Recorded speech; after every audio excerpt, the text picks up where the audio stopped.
noches, me llamo Felipe Iván Lorenzo López, en el chat me conoceréis como Lipelotas los amigos y los menos enemigos también. Estamos aquí para presentaros la mesa de trabajo que va a dar comienzo con el objeto de realizar una maqueta del carro de combate Sot-Kal modelo Aleph de 1973 enmarcada en el ámbito de los Altos del Golán dentro de la guerra del Yom Kippur. Concretamente vamos a plantear la mesa de una forma muy sencilla.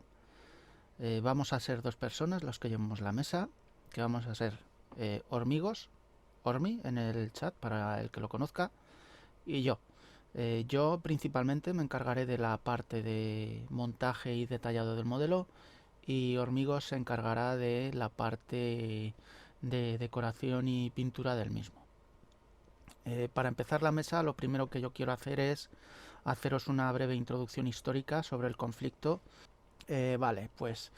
Ahora tendremos que ver un poquito las fuerzas que se enfrentaron en el conflicto. Como ya he dicho, los principales artífices y actores del conflicto fueron Israel, por un lado, y Egipto y Siria, cada uno con sus apoyos internacionales o aliados y apoyos internacionales. En el caso de Israel, quien apoyaba a dicho país era Estados Unidos, Reino Unido y Francia, que le apoyaron con material, no con tropas. Mientras que por el lado de la coalición árabe, egipcio y Siria contaban con los apoyos de Marruecos, Kuwait, Túnez, países de su entorno y otros países más lejanos como por ejemplo Cuba, que apoyó con 2 brigadas de carros de combate y entre 1.500 y 4.000 soldados, y Corea del Norte, que apoyó con 20 pilotos y 19 actores de personal no militar.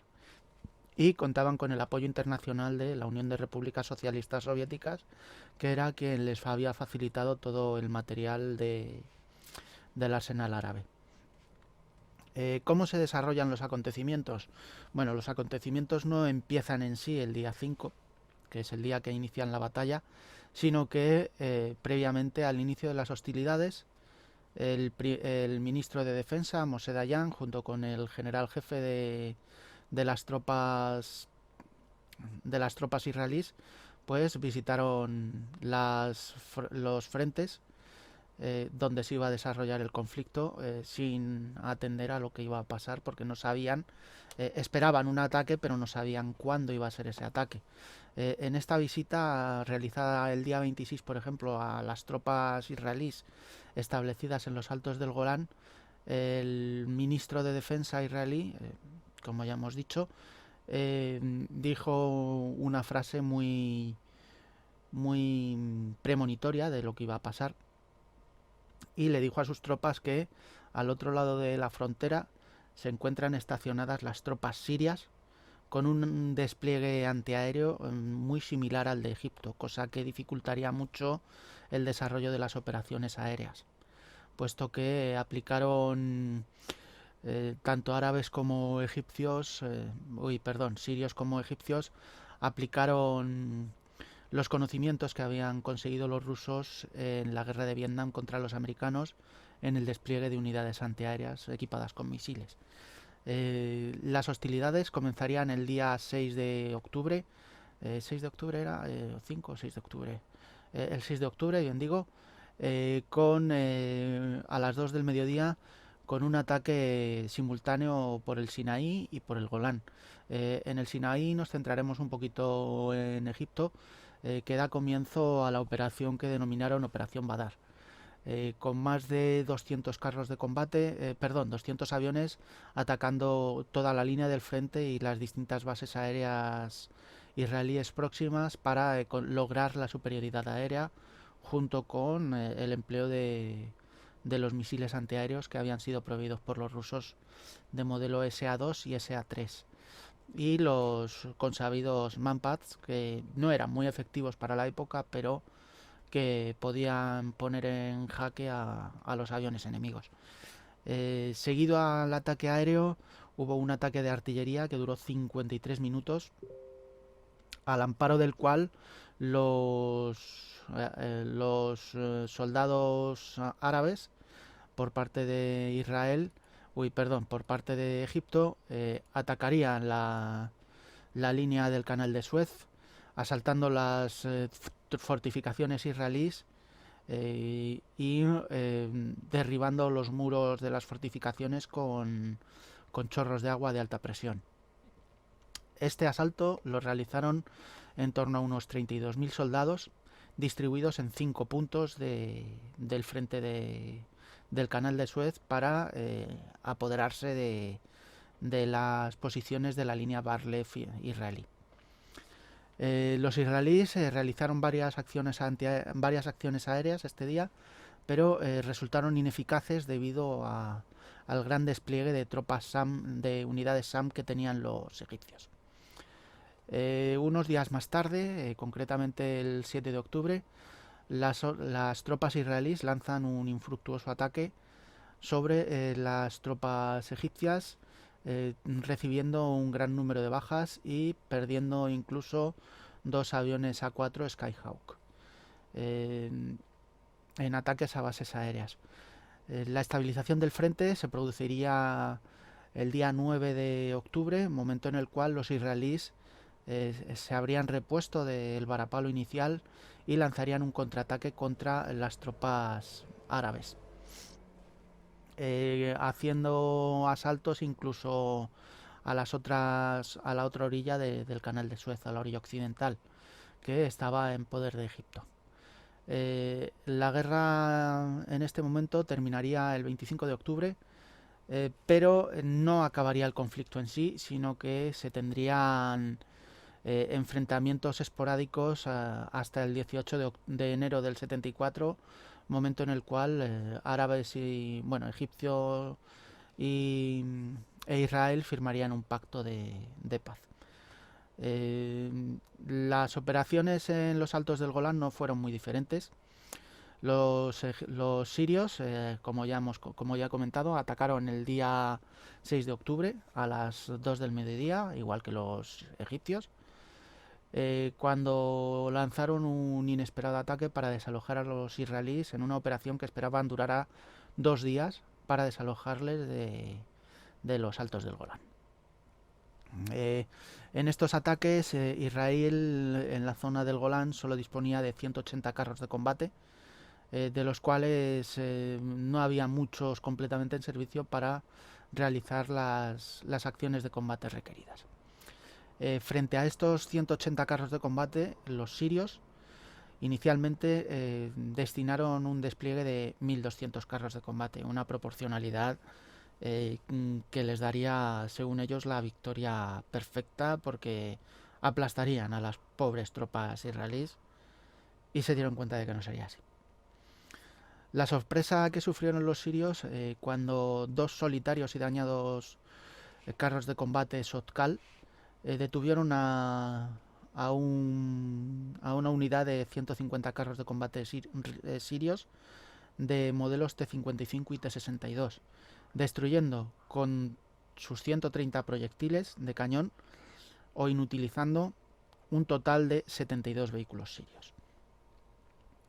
Las hostilidades continuarían en lo que se conoce como el Valle de las Lágrimas, arrojando una destrucción brutal, donde las tropas acorazadas sirias sufrirían unas numerosas y cuantiosas bajas de vehículos, en torno a 260 carros de combate y 200 vehículos blindados de modelos BRDM y BMP.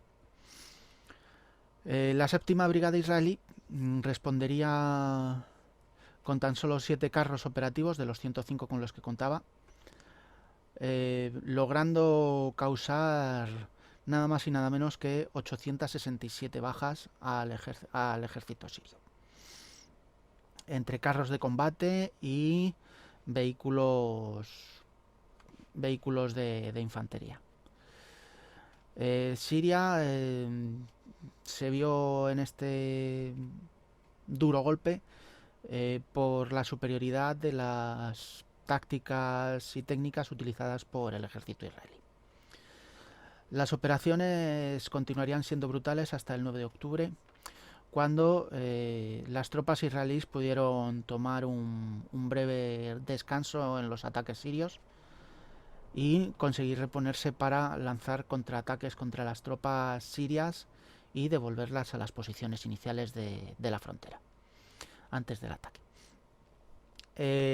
Unos días más tarde, concretamente el 13 de octubre, tropas iraquíes y jordanas contraatacaron, pero fueron repelidas por las tropas israelíes, causando los israelíes en las tropas jordanas la pérdida de 20 carros de combate, lo cual hizo que las tropas jordanas ya no volvieran al combate contra las tropas israelíes. La lucha en la zona del Golán acabaría con la pérdida total por parte de las tropas sirias de en torno a los 1.200 carros de combate entre tropas sirias y demás aliados. Tenemos también que recalcar que el Centurión, ¿vale? Que es el carro Shot Meteor inicialmente por el motor que equipaban y Shot-Cal por la transformación que le hicieron los israelíes, consiguieron grandes resultados para lo viejo que era en sí el modelo, porque estamos hablando de un carro que viene desarrollándose desde el 43, en plena Segunda Guerra Mundial, pero que hace sus primeros pinitos en el campo de combate en el 46. Tenemos, por ejemplo, el carro de combate tenía el Shot Meteor, el original Centurión Mark III y Mark V, empleado por los israelíes al inicio de la Guerra de los 6 días. Era un carro de origen británico que tenía un motor Rolls-Royce Meteor Mark IV o 4B1 y una transmisión Merritt Brown Z51R de tipo manual, que tenía 5 marchas hacia adelante y 2 marchas hacia atrás. El vehículo no era pequeño, que digamos, para la época, puesto que tenía una longitud de la barcaza de 7,56 metros, pero con el cañón al frente se ponía en 9,83 metros y el cañón en transporte en 8,91 metros. La anchura de la barcaza, de centro a centro de blindaje lateral, era de 3,53 metros y con los blindajes laterales, 3,35 metros, corrijo, y con los blindajes laterales tenía una anchura de 3,37 metros y sin ellos una anchura de 3,27 metros. La altura del vehículo hasta lo alto de la cúpula con la escotilla del comandante cerrada era de 2,89 metros. Esto, junto con que arrojaba sobre el suelo una luz, que es el espacio que queda entre la barcaza y el terreno, o sea, la parte baja de la barcaza y el suelo, propiamente dicho, de escasamente medio metro, con lo cual se puede meter a alguien debajo del carro, pero lo hace muy difícil por la poca altura que permite. El carro tenía un peso de 59 toneladas, una anchura de cadena de 609,6 milímetros, con un paso de cadena de 139,7 milímetros. ¿Esto qué quiere decir? El paso de cadena es el espacio que hay entre un eje el eje frontal y el eje posterior del eslabón de la cadena. De un solo eslabón, no de toda la cadena, ojo, de un solo eslabón. Las cadenas cuentan con un total de 108 eslabones por cada cadena. Las capacidades que le confieren estas características al vehículo en cuanto a combustible le permite llevar en dos depósitos un total de unos 550 litros de combustible, distribuidos, como ya he dicho, en dos depósitos, un depósito a la derecha de 268 litros y otro depósito a la izquierda de 281 litros. Contaba un sistema de refrigeración líquida de 150 litros y un sistema de lubricación para el movimiento de la torre y la lubricación del motor de 64 litros. Todo esto que he comentado, entre el motor, las cadenas y demás, le confería un rendimiento en carretera de una velocidad máxima de 34,6 km por hora, una velocidad, se puede decir, un tanto baja para la época, pero recordemos que es un carro que viene desarrollado desde los años 40, ¿vale? 40, mediados del 40, 50. Tenía una autonomía con el combustible que hemos comentado de 100 kilómetros por carretera y 53 kilómetros campo a través. Se puede decir, una autonomía irrisoria para los carros con los que ya se iba encontrando en aquella época, que contaban con autonomías de 300 y 400 kilómetros. Podía superar una gradiente máxima, o sea, una inclinación máxima del terreno de 30 a 35 grados. Un obstáculo vertical de 914 milímetros, o sea, un escalón de una altura de 91 centímetros y medio. Podía atravesar trinchera de foso de 3,35 metros y vadear sin preparación 1,45 metros. Y con preparación podía vadear hasta que el carro quedaba cubierto hasta la altura del techo de la torre, o sea, 2,89 metros. Después de esto, los israelíes realizaron una transformación al vehículo. Corrijamos. Vamos a ver el armamento que equipaban.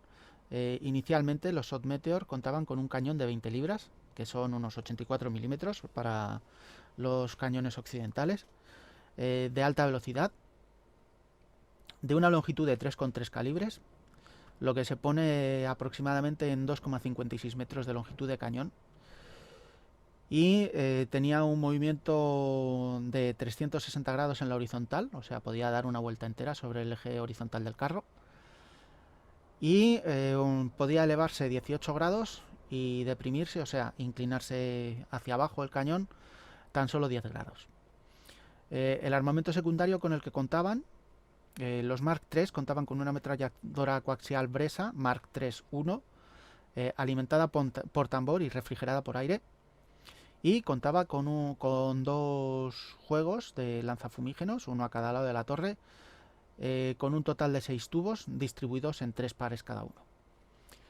El Centurion Mark V o Sod Meteor 5 contaba con una ametralladora coaxial de calibre 30, ¿vale? De .30 pulgadas, que es el equivalente como a un 7,82 aproximadamente, alimentada por cinta y refrigerada por aire.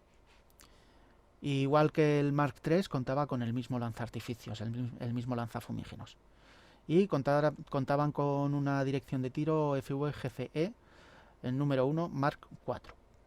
La tripulación del carro, como en casi todos los carros occidentales de la época, era de 4 personas y se componía de jefe de vehículo, tirador, cargador operador de radio y conductor.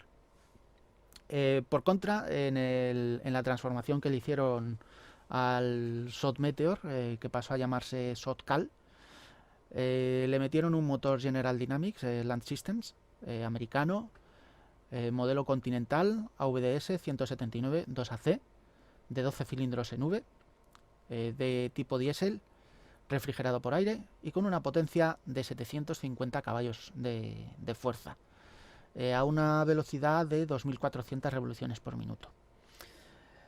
Este motor es el mismo que equipaban los M60 israelíes que habían iniciado el despliegue poco antes de la guerra junto con los M48, que los destinaron principalmente al desierto del Sinaí y desplegaron un total de 560 carros de esos dos modelos, de los cuales sobrevivieron tan solo 200 a la guerra. Junto con el motor de estos vehículos equiparon una transmisión Allison automática, modelo CD 856A1. Esto dejó prácticamente las dimensiones del carro, incluido el cañón, que fue también cambiado, ya os diré ahora después el modelo por el que fue cambiado. Dejó la longitud del carro con el cañón al frente en 7,89 metros. Y dependiendo de la posición del cañón, si lo llevaba en transporte o no, la longitud se podía disminuir a 7,55 metros. El ancho del carro permaneció igual, en 3,38 metros, de mitad a mitad de blindaje, y una altura de 2,94 metros. En este caso no cambió en absoluto. Pero el cambio del motor requirió algunas transformaciones en el vehículo que hicieron que su peso pasara de 50 toneladas a 53 toneladas. También al carro se le consideró la necesidad de aumentar la capacidad de combustible a 1901 litros. O sea, casi se cuadruplicó la cantidad de combustible que podía llevar el vehículo. Esto le confería unas características de rendimiento de 50 km por hora en carretera, una autonomía quintuplicada con respecto a lo que tenía el SOT Meteor, que eran 500 kilómetros de autonomía, lo que conseguían con este aumento de combustible y cambio de motor, una gradiente máxima que también sería ampliada debido a la potencia del motor y a la transmisión que equipaba hasta los 60 grados de inclinación. Podía seguir pasando un obstáculo vertical de 91,4 centímetros. Seguía vadeando 1,45 m sin preparación y seguía pudiendo atravesar una trinchera de una longitud máxima de 3,45, de una anchura máxima, perdón, de 3,45 metros.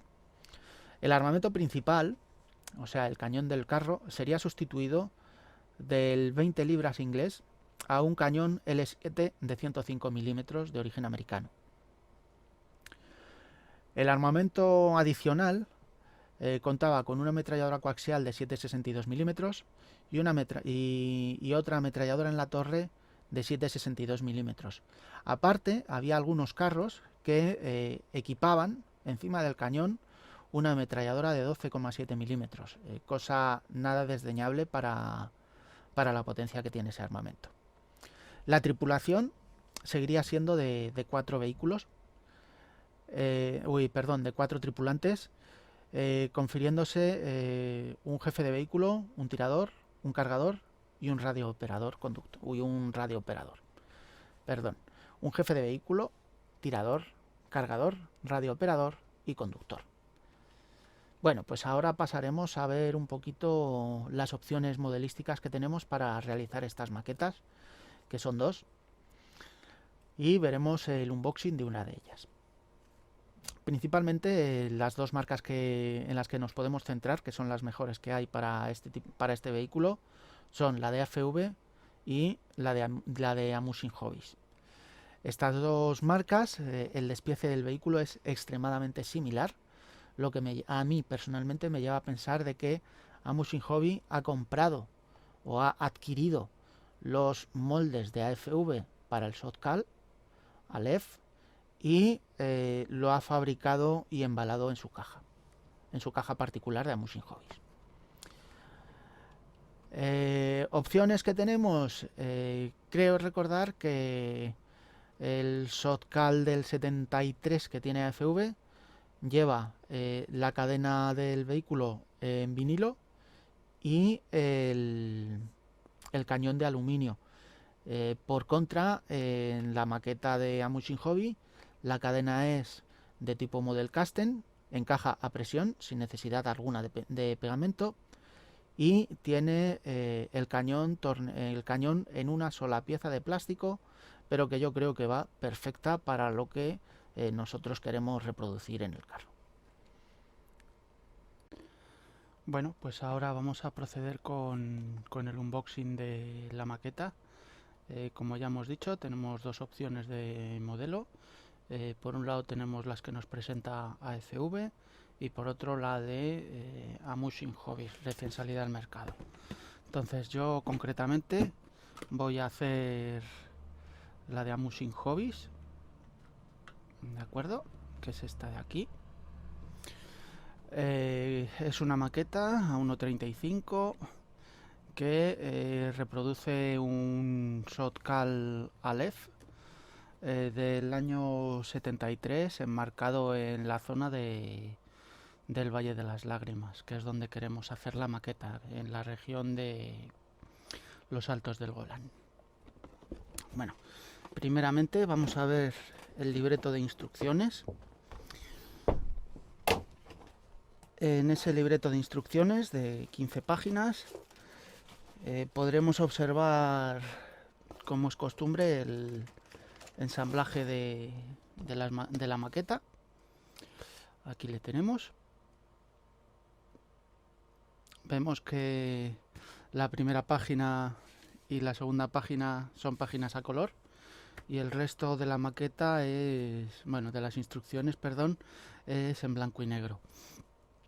Una particularidad de estas instrucciones de la maqueta es que no trae ninguna referencia de color alguna, así que tendremos que buscar las referencias por otro lado y ya el compañero Hormigos nos dirá qué colores vamos a utilizar. Las instrucciones son extremadamente parecidas a las de me saldrá, a las de AFV y podemos encontrarnos prácticamente las mismas instrucciones. Tenemos que tener en cuenta que los moldes también son extremadamente parecidos y en consecuencia se podría decir, como ya he dicho antes, que la maqueta de Amushin es copia de las de AFV, una adaptación concreta.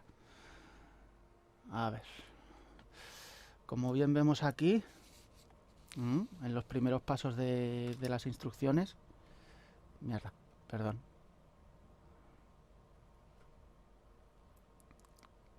Tenemos el ensamblaje de los buggies de ruedas que llevan un muelle metálico para adaptar la maqueta a un posible terreno si queremos ponérselo.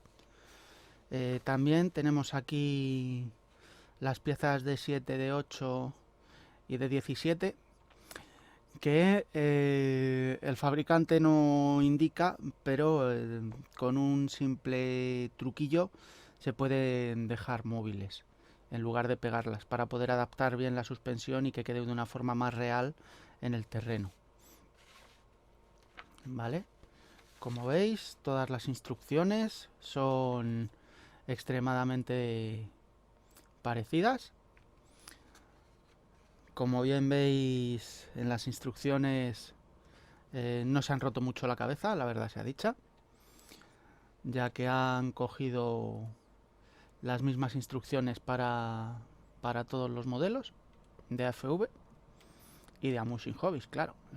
Por ahora Amushin solo conocemos este, pero no dudo que en un futuro pueda llegar a sacar un Dalet o un Gmail, ¿vale? Que son las versiones más modernas que había del carro. Aquí vemos el montaje de la torre y el que tenga las instrucciones de AFV pues verá que son extremadamente similares en cuanto al montaje. La particularidad de esta torre es que la plancha de abajo, la plancha F23, en lugar de ir enrasada debajo en la base de la torre, va metida dentro de la torre, ¿vale? Ayudando así un poco a ocultar y a proteger un poco más uno de los puntos débiles de cualquier carro de combate, como es el aro de la torre.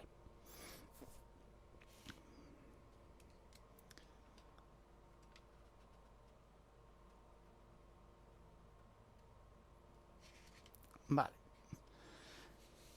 También tenemos las rejillas de las cestas, que aquí Amushin las ha puesto en fotograbado y creo recordar que la de AFV lleva la típica telilla negra como la que llevan las maquetas de Tamiya para esos menesteres.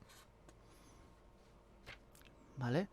Tenemos también la opción en la maqueta, ¿vale? De poner concretamente el faro de iluminación nocturna, el foco de iluminación nocturna, perdón, o en posición de transporte, que es este de aquí, ¿vale? Que es esta de aquí, o en posición de combate, que es esta otra de aquí.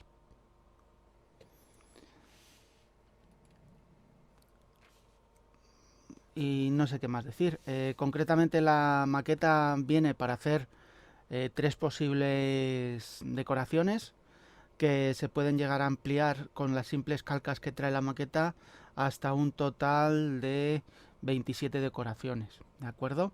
Ya que podemos añadir 4 decoraciones más cambiando la orientación del chevrón, ¿vale? Que el chevrón es como se denomina el angulito este que llevan los carros de combate, o otra variante de 3 decoraciones más eh, por, por el número de líneas blancas que aparecen en el cañón.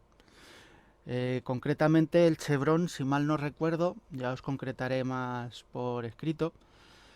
Si el chevrón indica hacia abajo es el primer batallón, si indica adelante es el segundo batallón, si indica arriba el tercer batallón y si indica atrás el cuarto batallón. También tenemos la posibilidad, si encontramos calcas o stencils del ejército israelí, de hacer la marca de la N, que es, bueno, de una especie de N, perdón, que sería el quinto batallón. Y luego, dependiendo del número de líneas blancas, o sea, 1, 2 o 3 líneas, indica la compañía del carro. De las instrucciones, pues no hay nada más que comentar. Así que vamos a pasar a ver las planchas de la maqueta. Concretamente son varias planchas de color marrón. Vale. Aquí tenemos la primera, que está parte del techo de la barcaza y del frontal de la barcaza. Los faldones laterales.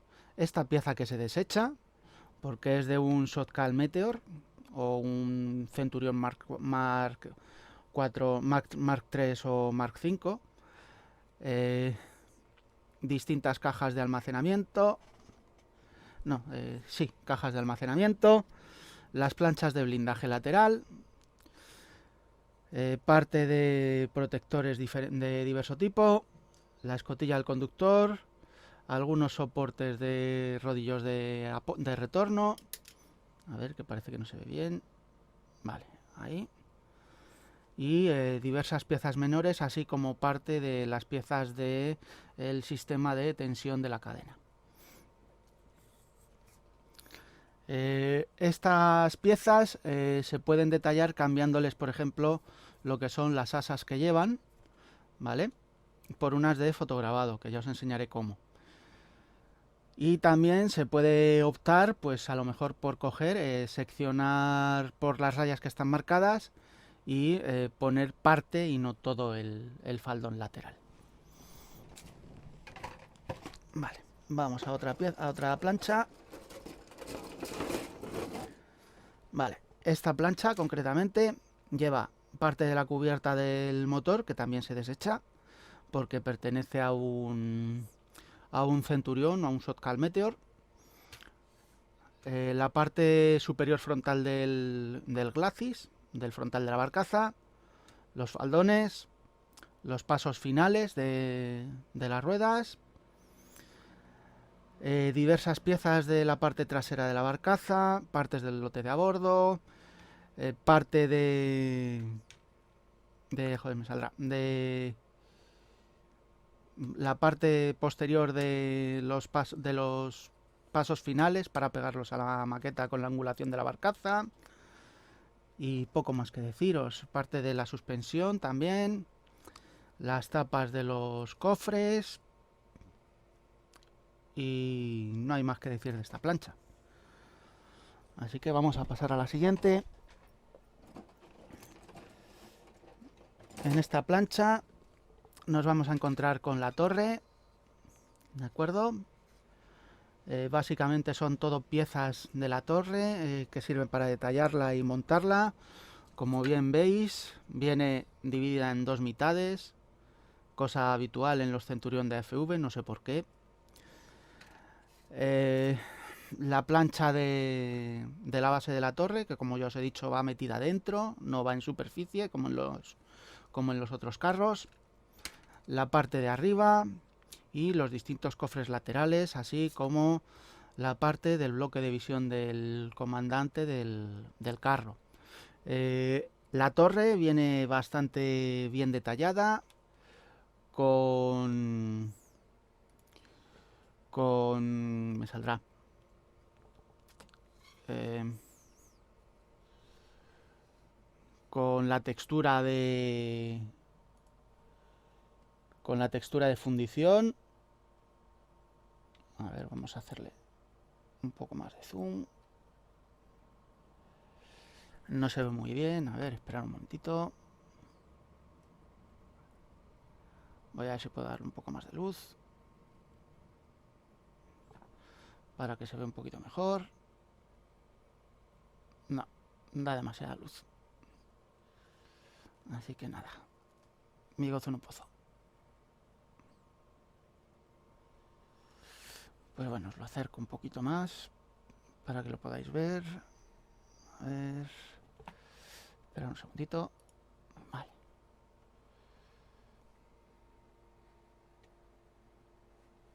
A ver. Aquí. Vale. Vale, como veis viene bastante bien detallada. Viene también con la guía del cable del lanzafumígenos, porque no se la retiraron los israelíes cuando los retiraron de los carros, puesto que cambiaron también el modelo de lanzafumígenos. Aunque la maqueta en sí nos trae la opción de poder montárselos, porque trae las piezas, ¿vale? Pero en las instrucciones, por lo menos en las de Amusing Hobbies, no viene reflejado. ¿Vale? Como veis perfectamente, trae toda la textura de fundición, incluso en el mantelete.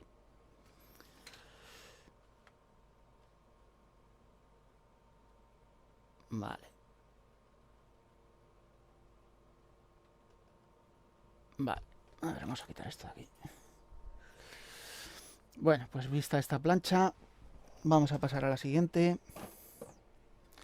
Esta concretamente trae piezas de la parte trasera de la barcaza, los tubos de escape, que también vienen con la textura de fundición, la caja del teléfono de comunicación para cuando se está operando con personal de tierra. Y una cosa muy habitual en los carros israelíes y que mucha gente obvia, ¿vale? Como es la camilla de combate, ¿vale? Esta camilla la suelen llevar los vehículos israelíes todos, plegada y puesta en la parte trasera del vehículo. De modo que si hay alguna emergencia con la infantería o hay que evacuar a un tripulante, desenganchan la camilla, la despliegan y tirando millas, ¿vale? Y se llevan al tripulante o a la persona que necesiten. Ahora vamos a pasar a otras planchas. Plancha duplicada, ¿de acuerdo? Que trae concretamente lo que son piezas de un buggy de ruedas y las argollas del cable de arrastre, así como las piezas del tubo de escape, ¿vale? A ver, vamos a poner las dos iguales en el mismo sentido. Así como piezas del tubo de escape, el eje de la rueda tensora, la rueda tensora y la rueda propulsora. ¿Por qué digo propulsora y no tractora? Porque en los carros de combate, excepto alguna rareza como es el Merkava, la rueda que le facilita el movimiento a la cadena es la rueda que va atrás, con lo cual propulsa el vehículo, mientras que si la llevase adelante sí estaría bien dicho tractora, porque tira de la cadena, tracciona de la cadena. ¿Vale? Bueno, pues estas planchas, no hay mucho más que decir de ellas, así que vamos a pasar a la siguiente plancha.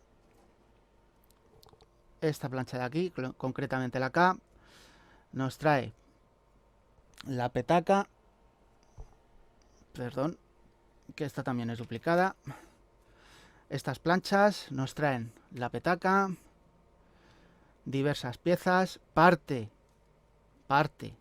del lanzaartificios, ¿vale? Del lanzafumígenos israelí. Bueno, concretamente lo traen entero. Si no me equivoco, serán estas dos piezas de aquí y esta otra de aquí, formando una caja. Y una pieza muy curiosa que pocas marcas cuidan, que es esta pieza de aquí. A ver que os la acerco para que la veáis bien. Vale. Concretamente es esta pieza, que si os fijáis es un soporte de armamento de los que llevan en la torre por fuera, que lleva una UCI, cosa que normalmente la mayoría de las marcas obvian, puesto que en esta época el armamento que utilizaban las tripulaciones de carros israelíes eran las IMI UCI, ¿vale? Fabricadas por la industria de defensa israelí. Vamos a pasar a la siguiente plancha. Esta plancha trae parte del lanzaartificios británico, concretamente los 6 tubos, diversas asas que lleva el vehículo, la parte posterior del mantelete, una escotilla de la torre, un rollo de cable para comunicación interfónica y poquito más. Y una ametralladora calibre 30. Luego después nos encontramos esta otra plancha que trae la ametralladora pesada OC-70 que algunos vehículos israelíes montan sobre el cañón, diversas piezas, un mortero de mano que suele llevar el comandante a su lado para disparar granadas de metralla de 60 milímetros, el foco de combate para iluminación nocturna, el soporte del foco, la pieza perdón, que lo tapo con el dedo, la pieza de transporte del seguro de transporte cuando va el vehículo montado en un camión o transportado en transporte ferroviario, pues el cañón lo llevan fijado para evitar que la torre pueda moverse involuntariamente. Asimismo nos trae también el cañón, como veis, en una sola pieza, ¿vale? A ver que os hago zoom. Como veis, lo lleva en una sola pieza y viene completamente, bueno, viene perforado por lo menos la primera parte. A ver. Como bien veis ahí, viene perforado para que, si queremos, le podamos pintar el interior del color acero. Vale, pues esta pieza no hay mucho más que contar, así que a guardarse. En esta plancha, perdón, la penúltima, por así decirlo, nos encontramos con que trae parte del soporte del cañón al mantelete, parte de tubos de escape, si no me equivoco, extintores, bases de antena, algunos codos, piezas de amarre de equipo de materiales diversos, la escotilla del jefe de carro, el soporte el eje de la escotilla del jefe de carro, piezas que corresponden al tubo de escape, si no me equivoco, y la pieza que caracteriza este vehículo, que es la tapa del motor. La tapa del motor lleva 2 huequecitos para 2 piezas que hay de resina, ¿vale? Que son 2 rejillas. De esta pieza, pues, no hay mucho más que contar. Así que ya vamos a pasar a lo que yo llamo la plancha coñazo, que es la que lleva el número de operaciones más repetitivos que hay en cualquier carro de combate, que son las piezas que confeccionan el tren de rodaje. Concretamente, cada una lleva un buggy completo de ruedas, ¿vale? Lleva un buggy completo, ¿de acuerdo? Con lo cual podemos hacer 3 buggies completos. Y los otros 3, pues la pieza posterior va en otras planchas de la maqueta. También lleva cada una pues 3 ruedas de marcha, los ejes de las ruedas de marcha, los rodillos de retorno, que los hay con banda de goma y de acero, ¿vale? Vamos a hacerle, vale, banda de goma y acero, porque llevaban mixtos, soportes de las ruedas de marcha, parte de las piezas de la suspensión, ¿vale? Que son las barras verticales que os he dicho que hay una forma de hacer que queden móviles, otras piezas diversas y los soportes de los faldones. Vale, pues estas ya no hay mucho más que contar. Como veis son 4 planchas simples, pero que son un coñazo porque requieren mucho trabajo a la hora de montarlas. Luego nos encontramos también que la maqueta nos trae un cordel para hacer el cable de arrastre, que este yo particularmente lo voy a cambiar por un cable acerado, y trae 6 amortiguadores para los buggies de ruedas, ¿vale? A ver, vamos a guardarlo en su bolsita para que no se pierdan, que son muy traviesos y se caen con mucha facilidad de la mesa. Vale, pues una vez guardada en su bolsita, lo mandamos a su sitio. Ahora vamos a ver las 4 piezas de resina que trae la maqueta. Y digo 4 porque es que son 4, no son más. Representan la plancha de blindaje extra que llevan los Centurión o los SOT en el frontal de la barcaza superior, ¿vale? Es una pieza de resina impresa. No sé si lo notaréis vosotros en las imágenes, pero a ver, vamos a ver. Ahí se le ven todas las líneas de la impresión. Vale.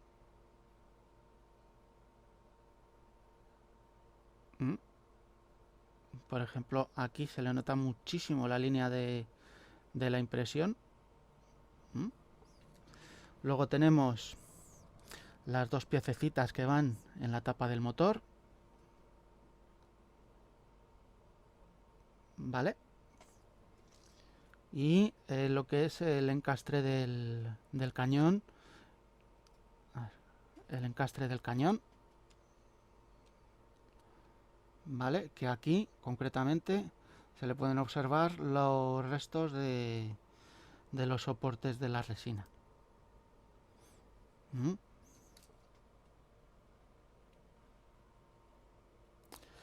Vale. Como veis, son 4 piezas simplonas de resina que no llevan mayor complicación. Ahora vamos a ver la barcaza. La barcaza es una simple pieza de plástico, ¿de acuerdo? Donde van puestas todas las piezas del tren de rodaje, la tapa de arriba, la tapa del motor, la tapa posterior de la barcaza, las tapas de todo de la barcaza y los puntos de marcas de las distintas piezas del tren de rodaje. Las instrucciones indican que estos huecos de aquí hay que taparlos, por lo menos en el caso de las piezas de Amusing Hobbies. Las de AFV no sabría deciros si hace lo mismo. Y ya por último, de lo que es la maqueta está las cadenas. Las cadenas de esta maqueta son del tipo Model Casting, de plástico marrón oscuro, ¿de acuerdo? Que encajan por presión y este tramo ya lo he montado yo para que veáis. encajan por presión. A ver, vamos a ver si podemos darle un poquito más de luz.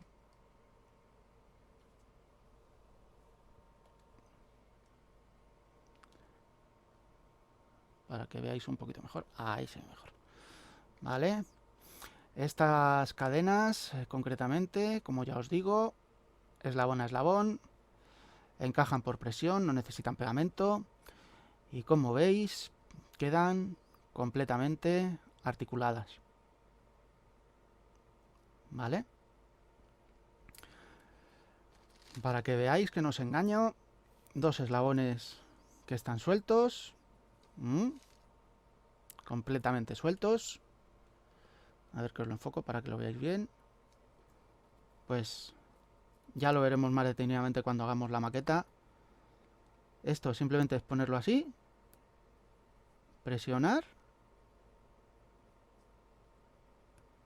Y ya está. No, vale. No está. Me la he jugado. A ver.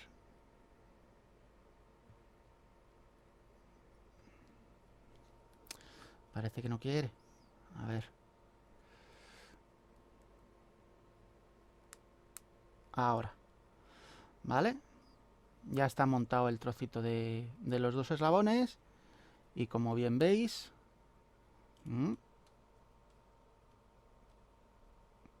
Como bien veis... Quedan articulados.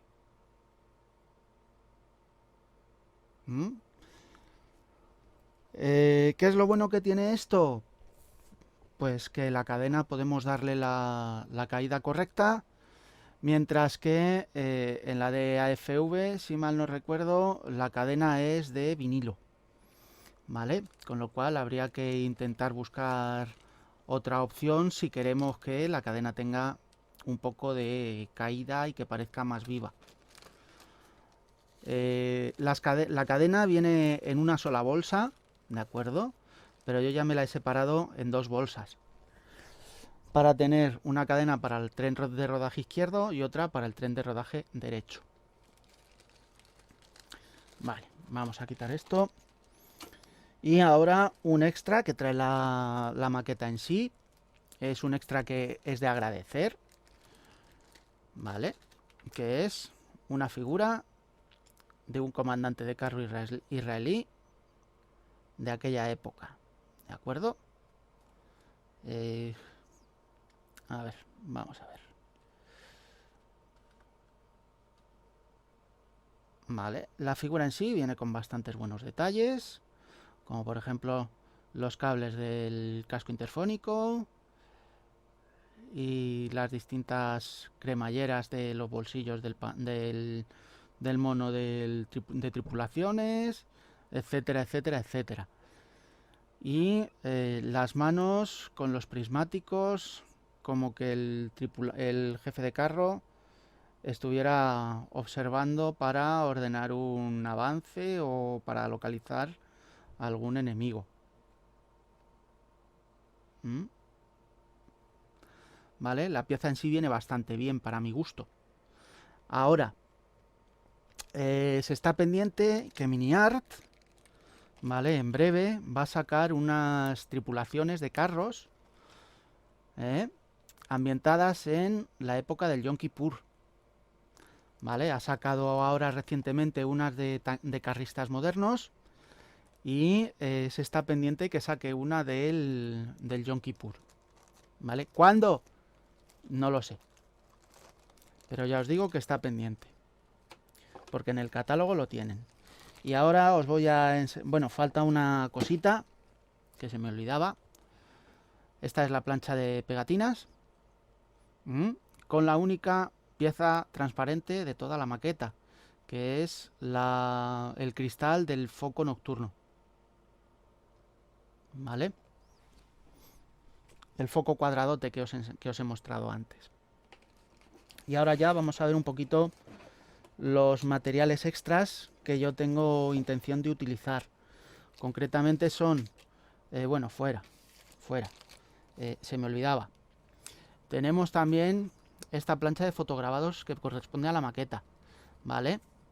Trae las rejillas de las cestas de la torre, ¿vale?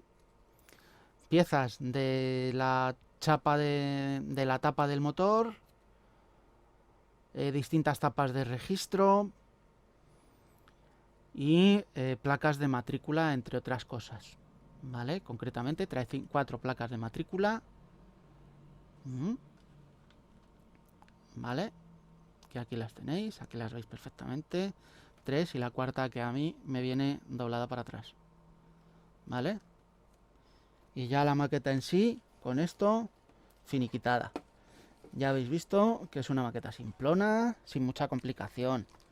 Luego tenemos también materiales extras que yo personalmente voy a utilizar. Ya os facilitaré los enlaces, ¿de acuerdo? Para que el que quiera lo compre. Yo lo considero una cosa muy útil para todo el que hace carros de combate o vehículos de cualquier tipo, porque en todos los vehículos militares te vas a encontrar estas cosas. Por un lado, vamos a utilizar cable acerado trenzado. Yo he sacado de la caja concretamente el de 0.6 y el de 0.8. A ver, voy a sacaros el de 0.8 de la bolsa.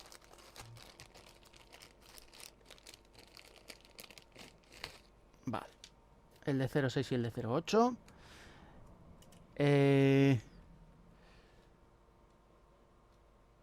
Se nota bastante la diferencia de un grosor a otro, como bien podéis ver.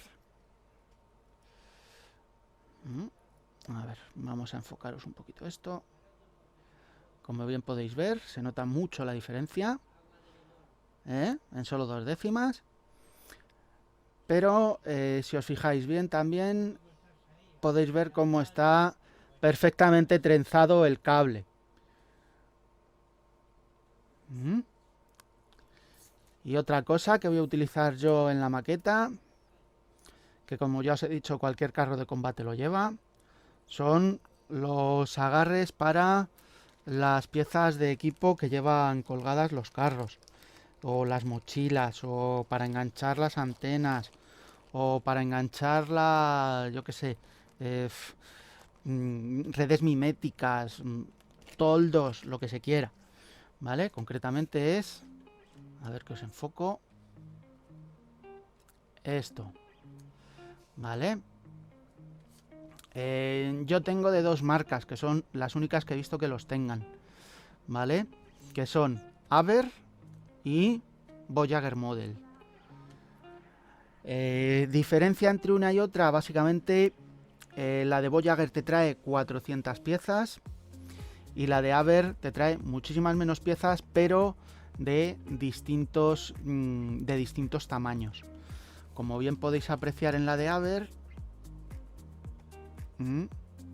trae concretamente 8 tamaños diferentes, desde muy pequeñito a muy grande. ¿Vale?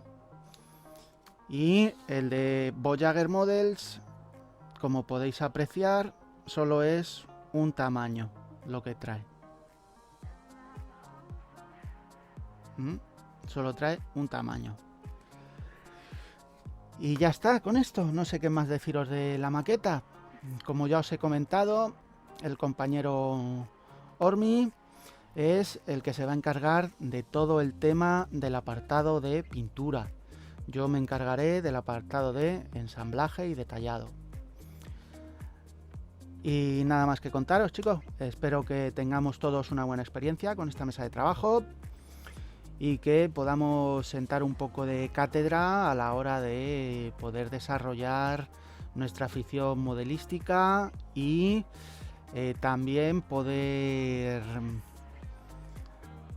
conocernos un poquito más entre todos, que ya sé que aquí alguno a mí me tiene un poquito de manía por la forma que tengo de decir las cosas, porque considero que soy una persona que las dice muy claramente e intento por todos los medios que se tomen a bien las cosas, ¿vale? No quiero que nadie, si yo le digo, oye, pues esto es tal, esto no es correcto, esto tal, no quiero que se lo tomen a malas, ¿de acuerdo? Lo digo desde mi sincera opinión y desde las cosas que yo veo, ¿de acuerdo? Así que nada, lo dicho, espero que tengamos todos una buena experiencia y que podamos llevarnos bien y conocernos un poquito mejor entre todos. Así que hasta la semana que viene, que espero subiros el primer vídeo del montaje, concretamente de las piezas del tren de rodaje, ¿vale? Así que nos vemos, señores. Chao.